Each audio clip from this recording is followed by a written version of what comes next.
G'day, I'm Dr. Harry Cooper, and I wanted to have a word to you about a mate of mine. His name's Nigel Alsop, and Nigel's done a lot of work with animals over the years, and he's had a lot of experience, both in the military and in the police. Extremely good animal trainer, very good man working with dogs and animals as such. And he's brought back a video that fair dinkum stunned me. We know there's a war in Ukraine.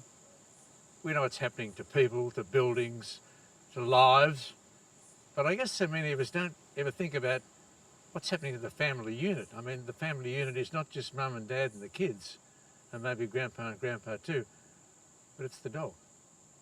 It's the children's pet, or it's their cat, or it's their fish, or it's their rabbit, or it's something like that, that is part of the family. What happens to them in wartime? They've got no say, the animals. They didn't determine the war. They can't determine the outcome.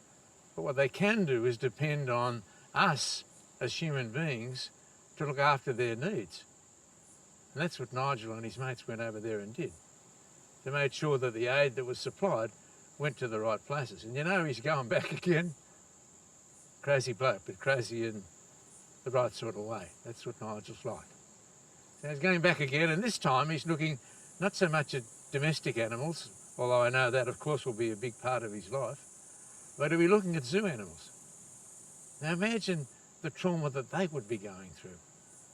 These are animals from the wild. These are untrained in any way. They're not used to a great deal of human contact, and suddenly they've got war. War inflicted on them, explosions, fire, all of that sort of stuff. And everybody knows about, famine, food supply, all these other sort of things.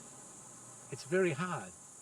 How do you understand, how do you rationalise what a wild bear thinks about war? You know, a guy called Mahatma Gandhi once said that the moral attitude, and if you like, the whole conservatory of life and a nation depends on the way in which it treats its animals. We've got to give a bit of a hand to Nige. When he goes back, he's going to be working with a lot of zoo animals. So let's give him a hand. Let's back him up. Talk about it. Talk to your friends about it. Share the video. Shed a tear like I did.